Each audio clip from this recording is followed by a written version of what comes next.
sa Hesus nagsigig buhat og maayo na alang sa tibuok katawhan.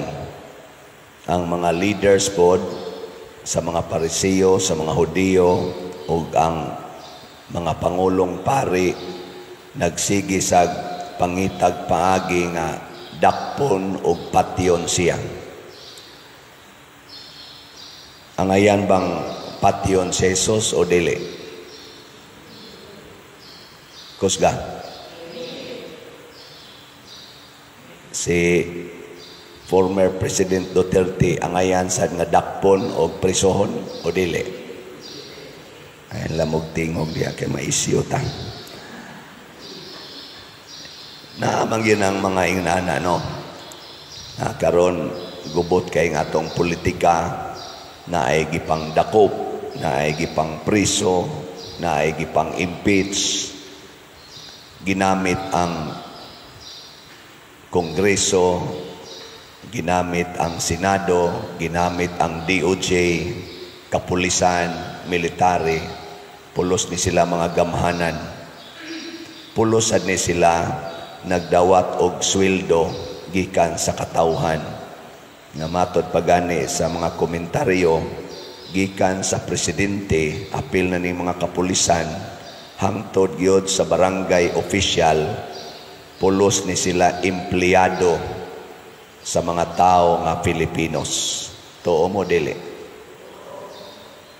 Og talagsaon ni sila nga pagka-empleyado kay inig ka-employed na nila, sila may mo control sa ilang employer.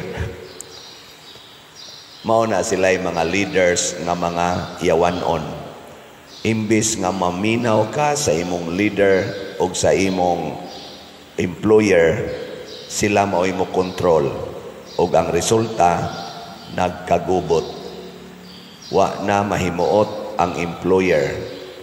Ang mga tao nagkagubot na. Mausa na inahitabo sa panahon ni Jesus.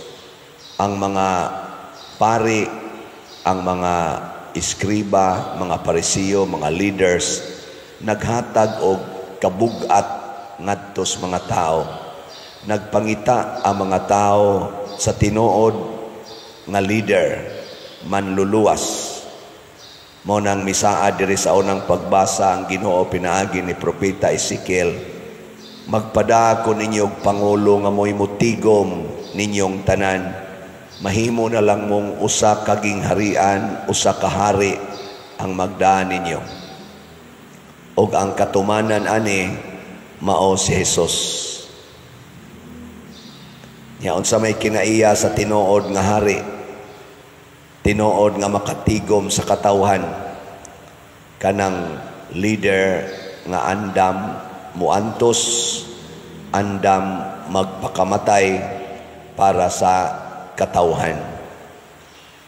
Lingiyay mong tupad na pwede ka anang maong buhat, na pwede ka.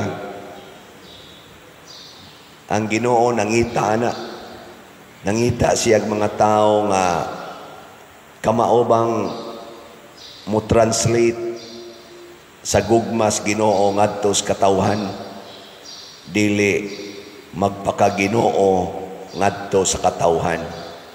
Naghitabo na din sa ato, bisan din sa simbahan, kaming mga pari, ngadto na gyud sa Santo Papa, gi-challenge mi ana kanunay hinumdumi nga ang nag-order or nag-suggest pag papatay ni Kristo mao si Caiphas, ang pangulong pari sa aton arong Katoliko, mura siya Santo Papa or tawgon natong obispo.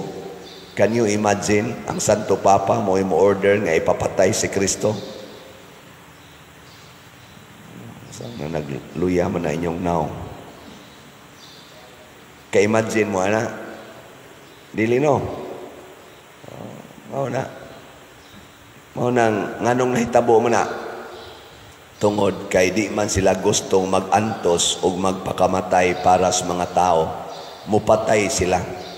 Mausa na ato mga politicians, di sila andam nga mo antos o mo alagad sa katawhan, Gusto sila nga sila maoy alagaran. Amo na mupatay gyud. Kay do naman sa ipipila ka mga politicians maanda mo alagad og magpakamatay para sa mga tao, ilan ang kontrahon. Nganong kontrahon Manila? Kay mulahi Manila. Murabag ang itom mupatay sa puti. Ngano man ang puti man maoy mo saban mupakita nga itom siya. Muna iya kinimpat yon ang puti. Ang pangutana lang, kinsa man roy puti? Ang Team Duterte o Team Marcos?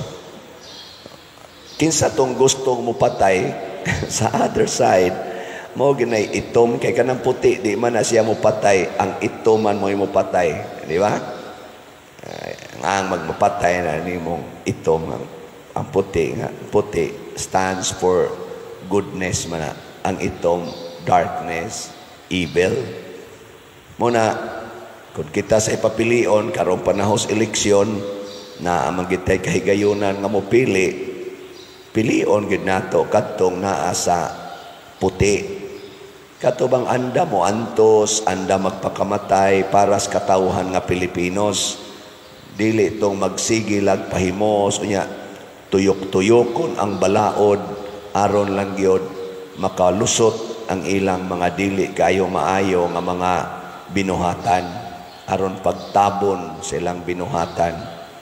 Maminaw ta sa social media, gubot kay sila paminawon. They talk the same law. Nag-quote sila the same law, lain-lain sila interpretasyon. Murabag kapoy paminawon. Ingkaaw ana masagin ang balaod pader kay lain-lain maginag interpretasyon. Bitaw sad noon.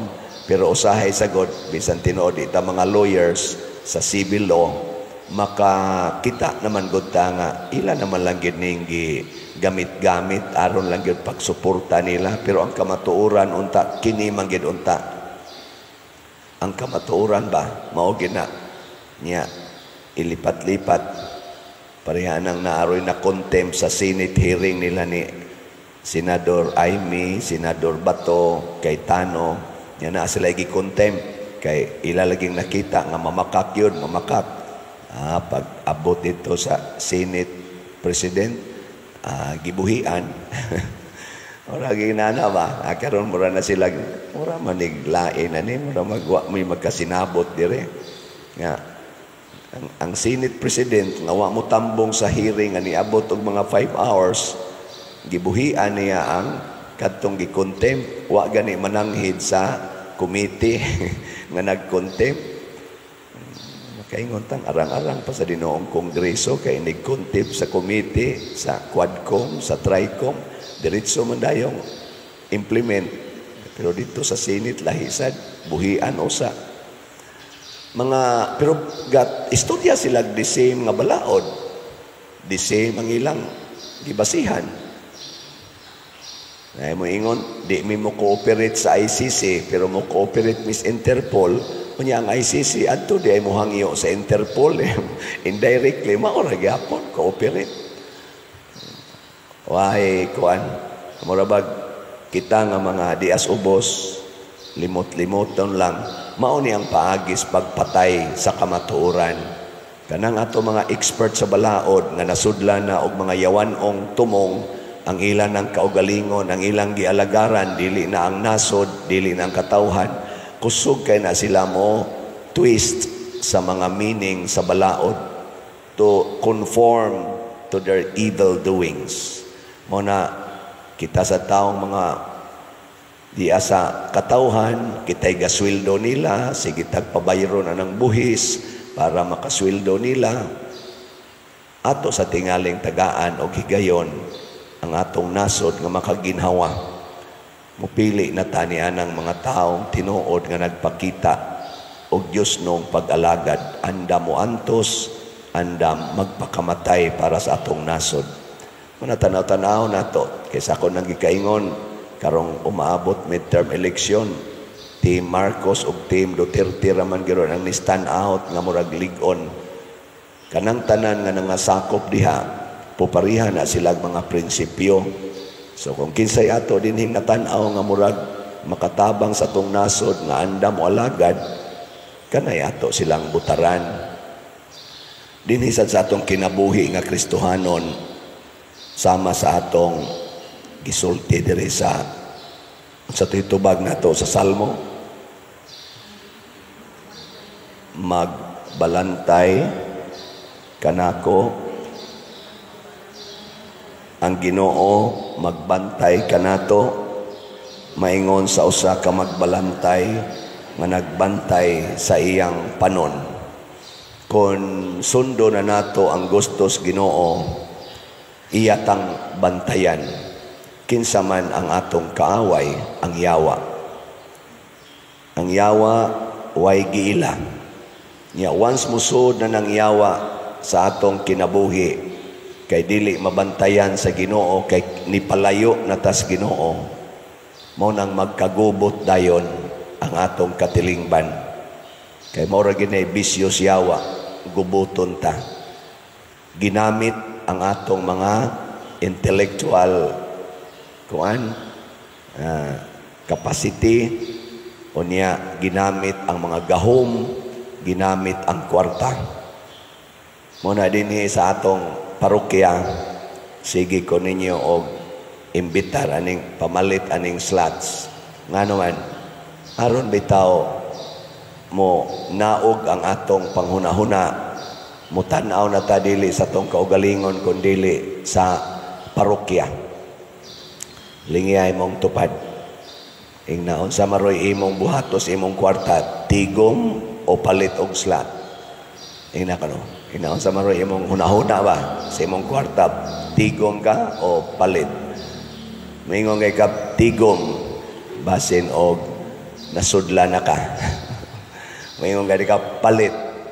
Kana para na nas kayuhan sa tanan. Kaya magantos tani pa dir. Mauna na makahiusa na nato. So salamat sa namalit. I-highlight lang nako dinhi ang atong immediate kay karong panginahanglan. Mahintag mahurot na ni kaning atong GHDP, God's Healing and Deliverance Powers, para ni sa atong Holy Week nga magsugod na ugma. Unya ang ato sang pista nga mosumpay dayon human sa Easter Sunday. Ang atong halin niabot nag 22,524. Naapay 47,476 na available, tag 100 pesos per slot. Og mamalit lang kitang tanan ani tag 100, murag mahurot ra gid ni on or before May 3. Nya kaning naani 12 slot challenge nga tag 1,200, 718 na ang atong nadawat.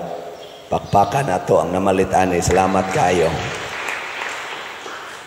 Nya og mahurot na ni tanang slots kaning SBF DAG o kaning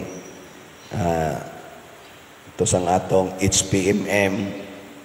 Hopefully karong month of May mahurot na ni tanan, pahuway o sa tag slot kay posibleng mabalhi naman ko ani. So basig din na hinoon mahuman ang slot mo nang hunong sa tag project niya huwat sa tao kung sa resulta sa assignment. Sunod man ko ning kuan man ko ni month of June mahibaw naman pahuway sa tano aron makaginhawa mo, pero hutdon sa ninato karong May. Okay ra mo? Okay ra? Bantay dili ha.